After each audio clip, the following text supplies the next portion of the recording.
In this video, we will try to solve a problem that was asked in JM Economics paper of 2021, and this question was also in the Telegram channel of Econ Mests. The question is like this: there are only two firms in an industry producing a homogeneous product and having identical production technology.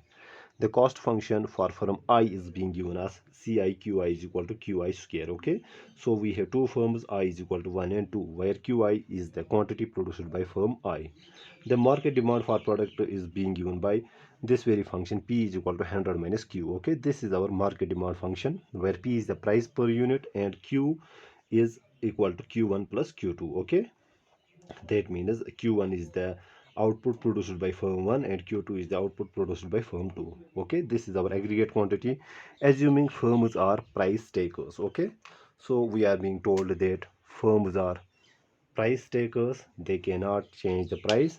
The competitive equilibrium solution of P and Q in the market is, we have to find the value of P and Q. Okay, for the market.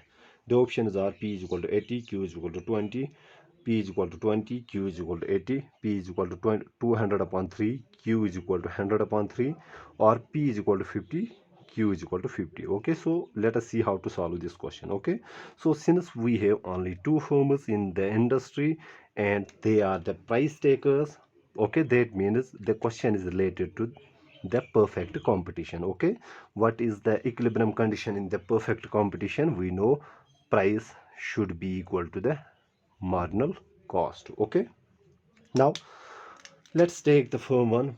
Okay, for firm 1, what will be, what is the cost function for firm 1? That is equal to C1 is equal to Q1 square. Okay, then the marginal cost for firm 1 is simply the derivative of cost function for firm 1 with respect to quantity, that means dq1. Okay, that means the derivative of q1 square comes out to be twice q1. Okay, this is the cost function, marginal cost for firm 1. Okay, now what is the demand function? Demand function is being given as P is equal to 100 minus, now Q is equal to Q1 plus Q2. So in place of, let me write it first here like this. So I can write it like this: 100 minus the value of Q is Q1 plus Q2. Okay, so which means this is equal to 100 minus Q1 minus Q2. Okay, this is the inverse demand function for firm 1. Okay, now what is the equilibrium condition? Equilibrium condition for a perfect competitive firm is that price should be equal to marginal cost.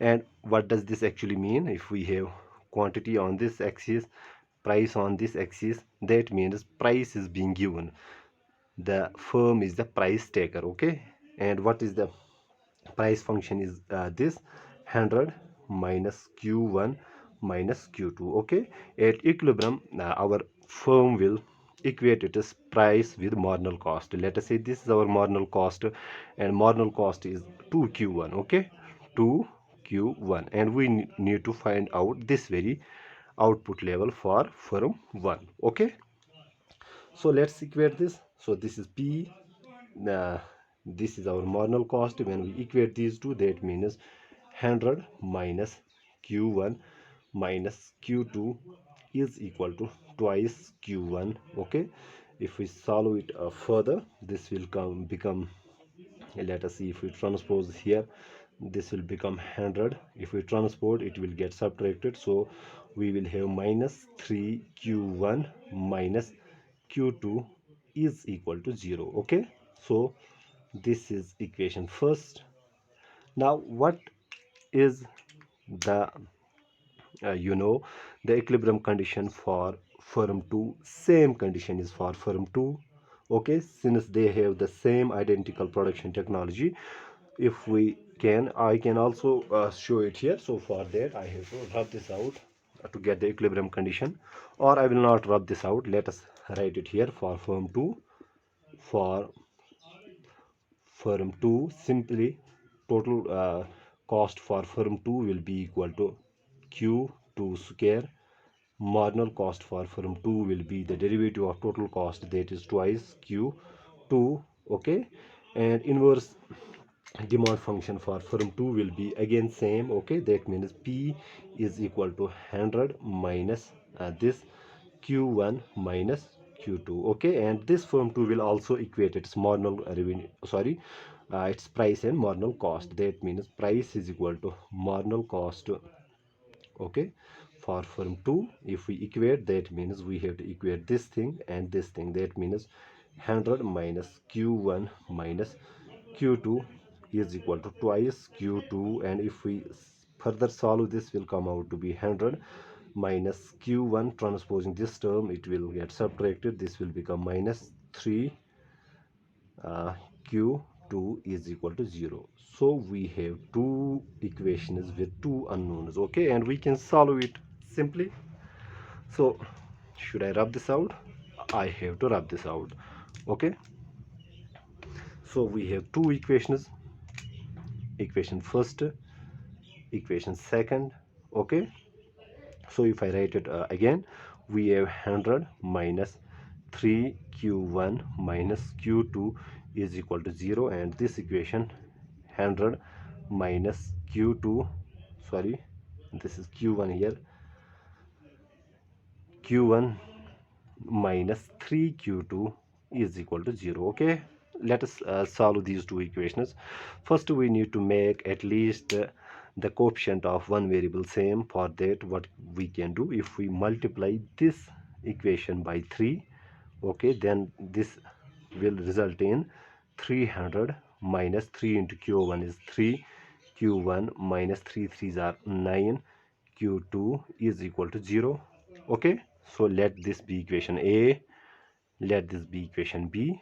Now let us subtract equation B from A, rather let us subtract equation A from B. Okay, so if we subtract these two equations, so 300 minus 100 comes out to be 200. Okay, minus 3, okay, minus 3q minus minus is plus, so minus 3q1 plus 3q1 is 0. Then we have minus 9q2 plus q2, this comes out to be minus 8q is equal to 0. I hope you know how do we solve the two equations with two unknowns. Okay, so if we write it like this, here actually it is q2, 8q2 is equal to 200. That means q2 will come out to be 200 upon 8. Okay, you go, I see 8 2s are 16, shara sadar da kuno you banawa 8 5s are 40. That means quantity produced by firm 2 is equal to 25, and you can also see quantity produced by firm 1 will be also equal to 25. Okay, so where can we find that very thing? Okay, so quantity produced by firm 2 is 25.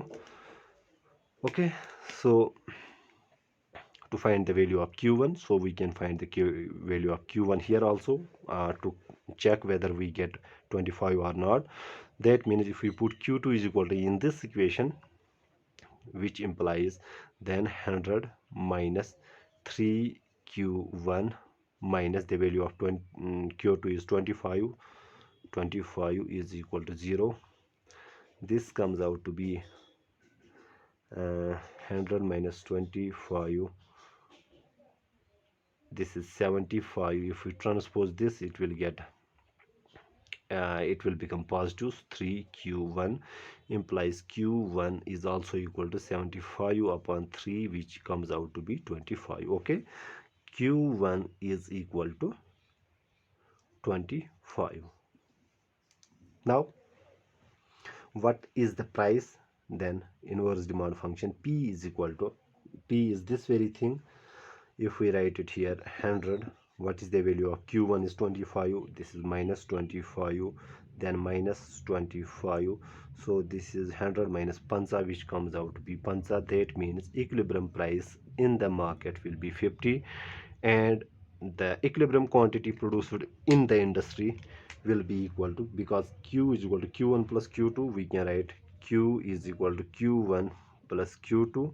You can easily see total quantity produced is 25 plus 25, 25 plus 25, which comes out to be 50. Okay, that means Q is equal to 50, and P, the price, equilibrium price, is also 50. So the option D may be, rather obviously it is the correct one. Okay, so how do we solve this?